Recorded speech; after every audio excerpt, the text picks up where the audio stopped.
हाय, मेरा नाम है निशांत और आप जुड़ चुके हैं एंट्री एलिवेट के साथ। इस वीडियो सीरीज में हम डेटा स्ट्रक्चर और एल्गोरिथम के सारे कॉन्सेप्ट्स को डीपली कवर करेंगे, तो फिर बने रहिए हमारे साथ। वेलकम बैक एवरीवन, मेरा नाम है Nishant. Data structure and algorithm की अपनी इस वीडियो सीरीज में हम अभी बेसिक प्रोग्रामिंग के कुछ क्वेश्चंस कर रहे हैं। तो आज की इस वीडियो में हम जो क्वेश्चन करेंगे वो कुछ ऐसा है कि हमें एक बाइनरी नंबर गिवन होगा और हमें उसे डेसिमल में कन्वर्ट करना है। ठीक है, डेसिमल नंबर में कन्वर्ट करना है, यानी कहने का मतलब है बेस 2 रिप्रेजेंटेशन से बेस 10 रिप्रेजेंटेशन में कन्वर्ट करना है। तो देखो, अभी तक हम दो क्वेश्चन कर चुके हैं। एक क्वेश्चन में ऐसा था कि हमें डेसिमल नंबर गिवन था और हमें उसे बाइनरी में चेंज करना था। ठीक है, और दूसरा क्वेश्चन कुछ ऐसा था कि हमें डेसिमल नंबर गिवन है और हमें कुछ बेस टी करके वेरिएबल टी में हम इनपुट लेते थे और उस बेस टी के नंबर सिस्टम में हमें डेसिमल नंबर को रिप्रेजेंट करना होता था। अब यहाँ पे ना उल्टा चलेंगे हम। बाइनरी गिवन है, हम उसको डेसिमल में कन्वर्ट करेंगे और अंत में मैं आपको इसी क्वेश्चन में दिखा दूंगा कि बाइनरी के अलावा कोई बेस टी सिस्टम भी हो तो उसको आप कैसे डेसिमल में कन्वर्ट कर सकते हैं। ठीक है, तो देखो यार, मैं तुम्हें ना एक जनरल रूल ऑफ थंब बताता हूँ, किसी भी बेस के लिए अप्लाई हो जाएगा, किसी भी बेस के लिए। ठीक है, किसी भी बेस टी के लिए अप्लाई हो जाएगा। तो यहाँ पे टी अगर 2 हो तो वो बाइनरी नंबर होगा। ठीक है, 8 हो तो ऑक्टल होगा, 10 है तो नॉर्मल डेसिमल होगा। ठीक है, ये सब हम डिस्कस करके आ चुके थे, पिछली वीडियो देख लीजिएगा आप अगर नहीं समझ में आ रही है बात तो देखिए, एक जनरल रूल बताता हूं आपको। कोई भी बेस अगर आपको गिवन हो ना, तो जैसे मैं बेस 2 ले लेता हूं यहाँ पे, ओके, और उस बेस का कोई नंबर हो, जैसे मैं ये ले लेता हूं 1010, और आपको इसको डेसिमल में कन्वर्ट करना हो, तो एक जनरल रूल बता देता हूं मैं आपको। सारे क्वेश्चन इसी तरीके से सॉल्व होंगे, चाहे आपको बेस 2 हो यानी बाइनरी हो, चाहे बेस 8 हो, ऑक्टल हो, चाहे और कोई भी बेस हो, बेस 3, बेस 4, कोई फर्क नहीं पड़ता। रूल यही रहेगा, सारे नंबर सिस्टम ऐसे ही काम करते हैं। ठीक है, तो ये रूल मैं आपको बता देता हूं कि बेस 2 अगर ये नंबर गिवन है तो देखिए इसके लिए क्या होगा। ओके, तो इसका जो राइट मोस्ट डिजिट होगा, ठीक है, जैसे कि मैं इसको मार्क कर देता हूं ये वाला। ओके, तो देखिए किस तरीके से काम करेगा ये। राइट मोस्ट डिजिट ले लीजिए और उसको मल्टीप्लाई कर दीजिए बेस, यहां पे बेस क्या है 2 रेज टू द पावर 0 से। ओके, फर्स्ट स्टेप में राइट मोस्ट के लिए। तो उसके बाद जो राइट मोस्ट के लेफ्ट साइड पे है उसके लिए क्या होगा, वो डिजिट उठाइए जो वहां पर हो उस प्लेस पे और उसको मल्टीप्लाई कर दीजिए बेस, यहां पे 2 है, रेज टू द पावर 1 के साथ। ओके, फिर उसके लेफ्ट में जो है, जैसे यहां 0 है उसके लेफ्ट में, तो उसको मल्टीप्लाई कर दीजिए 2 रेज टू द पावर 2 के साथ। फिर उसके लेफ्ट में जो है 1, उसको मल्टीप्लाई कर दीजिए 2 रेज टू द पावर 3 के साथ। तो इसी तरीके से आप ये ऑपरेशंस करिए, उसके बाद इसको देखिए, इक्वेट करिए कि ये बनेगा क्या। तो 1 into 2 raise to the power 3, तो यानी 1 इंटू 8। ओके, 1 इंटू 8, तो मैं इसको सीधा 8 ही लिख देता हूं। ठीक है, फिर 0 into 2 raise to the power 2, 0 ही बनेगा। 1 into 2 raise to the power 1, 2 बनेगा। 0 into 2 raise to the power 0, 0 बनेगा। इसको कैलकुलेट करा लो, 10 आंसर आएगा। ठीक है, तो ये जो बाइनरी रिप्रेजेंटेशन है ये डेसिमल नंबर में 10 के ही बराबर होता है। ठीक है, तो यहां पे एक जनरल सी बात निकल के आती है, पता है क्या?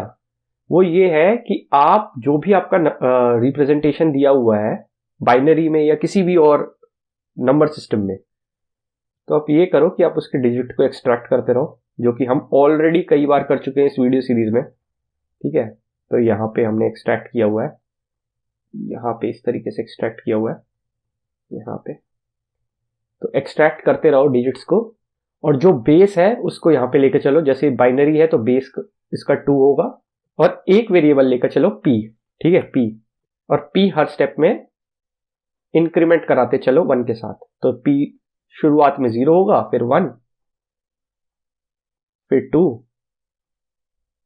फाइनली 3। इस तरीके से होगा, इसको चलाते रहो और जब सारे डिजिट एक्सट्रैक्ट हो जाए तो समेशन मार दो, आंसर आ जाएगा। ठीक है, तो सिंपल सा ही लॉजिक है इसका। ठीक है, कोई रॉकेट साइंस नहीं है। अगर आपने पिछली वाली वीडियोस देखी होंगी तो ये समझना कोई मुश्किल काम नहीं है। ठीक है, तो चलिए इसको सीधा कोड ही करा लेते हैं, ठीक है। सिंपल क्वेश्चन है, बहुत ज़्यादा टाइम इस पर नहीं वेस्ट करते हैं, सिंपली कोड करा लेते हैं। ओके, तो यहाँ पे डिजिट एक्सट्रैक्शन करना होगा। कोड जो हम अभी तक करते हैं जनरली उसी टाइप से लिख देते हैं कि n जो है जब तक 0 ना हो जाए तब तक चलना है, 0 हो जाएगा तो सारे डिजिट एक्सट्रैक्ट हो जाएंगे, ठीक है। फिर डिजिट एक्सट्रैक्शन के लिए हम क्या करते थे, एक वेरिएबल बना लेते थे डिजिट नाम का, और उसमें 10 से मॉड्यूलो लेके डिजिट एक्सट्रैक्ट कर लेते थे, ठीक है। तो यहाँ से अगर मैं इसको 10 से मॉड्यूलो ले लूंगा तो ये 0 डिजिट फर्स्ट स्टेप में बाहर आ जाएगा। ओके, और मैं एक काम करूंगा, ऊपर एक वेरिएबल रख लूंगा p, जिसको मैं शुरुआत करूंगा 0 के साथ। ओके, और एक दूसरा भी वेरिएबल रख लूंगा रेस नाम से, जिसमें मैं फाइनल रिजल्ट स्टोर कराऊंगा। ओके, तो रेस का मैं जेनरिक फॉर्मूला लिख देता हूं। रेस का जेनरिक फॉर्मूला क्या होगा, रेस प्लस मैथ डॉट पाओ। क्या डिसाइड किया था हमने, जो बेस t होगा उसकी पावर p लेनी है, ठीक है। तो ये करो, बेस यहां पर 2 है, उसकी पावर होगी p। इसको करो इंट में कास्ट, इंटू में जो डिजिट एक्सट्रैक्ट करा के लाया हो वो, ठीक है। यही हो रहा है 2 raise to the power p, और जो डिजिट एक्सट्रैक्ट करा के लाया है वो, ठीक है। फाइनली नंबर को छोटा कर दो, कैसे करते थे, 10 से डिवाइड करके। और फाइनली क्या करो, अगले स्टेप के लिए p को इंक्रीमेंट कर दो, बस इतना ही है। इसको प्रिंट करा के देख लो, वैसे यहाँ पे आ जाएगा। इसको चला के देख लेते हैं एक बार, 1 0 1 0, 10 आंसर आ रहा है, सिंपल है, ठीक है। तो मेरा क्या कहना था कि ये सिर्फ बेस 2 नहीं, किसी भी बेस के लिए काम कर जाएगा, ठीक है। तो अगर मैं यहाँ पे ये 2 को जो मैंने हार्ड कोड किया है ये ना करूं, तो यहाँ अगर मैं एक वेरिएबल इनपुट ही करा लूं t, यूजर से ही पूछ लूं कि भाई तू ही बता दे कि तूने जो ये नंबर एंटर किया है ये किस, इसका बेस क्या है, तू ही बता दे। तो मैं यहाँ पे जो ये 2 मैंने हार्ड कोड किया हुआ है, इसको बस मैं t से रिप्लेस कर दूंगा, आराम से ये कोड किसी भी नंबर सिस्टम के लिए चल जाएगा, ठीक है। इसको दोबारा टेस्ट करा के देख लेते हैं एक बार। ऑक्टल वैल्यू 1 2 जो है उसकी डेसिमल वैल्यू होती है 10, देखते हैं 10 आएगा कि नहीं। 10 आ रहा है, चल रहा है ये कोड, इसका मतलब। ओके, तो कोड आसानी है, क्योंकि हमने इतनी बार डिजिट एक्सट्रैक्शन का कॉन्सेप्ट रिवाइज कर लिया है कि आई थिंक अब आपको दिक्कत नहीं आनी चाहिए। इससे रिलेटेड किसी और भी तरह के सवाल में एक और क्वेश्चन करेंगे इस सीरीज में, जो ये हम डिजिट एक्सट्रैक्शन वाले कॉन्सेप्ट को देख रहे हैं, वो है any base to any base conversion की, मतलब नंबर किसी भी बेस में होगा, आप किसी भी बेस में कन्वर्ट करना है। उसके बाद हम इसको रैप कर सकते हैं डिजिट एक्सट्रैक्शन वाले कॉन्सेप्ट को, आगे चलेंगे किसी और टॉपिक को डिस्कस करेंगे। तो आई थिंक ये वीडियो भी आपको समझ में आ गई होगी। अगर नहीं आई है, कुछ भी किसी भी तरह का डाउट है, तो पहले तो ये करना कि पिछली वीडियोस देख लेना, उससे क्लियर हो जाएगा, ठीक है। अगर फिर भी समझ में नहीं आया तो नीचे कमेंट सेक्शन में आप कमेंट जरूर लिखना, मैं आपके क्वेरीज को जरूर रिजॉल्व करूंगा, ठीक है। तो वीडियो अच्छी लगी हो लाइक कर दीजिए, चैनल को सब्सक्राइब कर दीजिए, बने रहिए हमारे साथ। Thank you.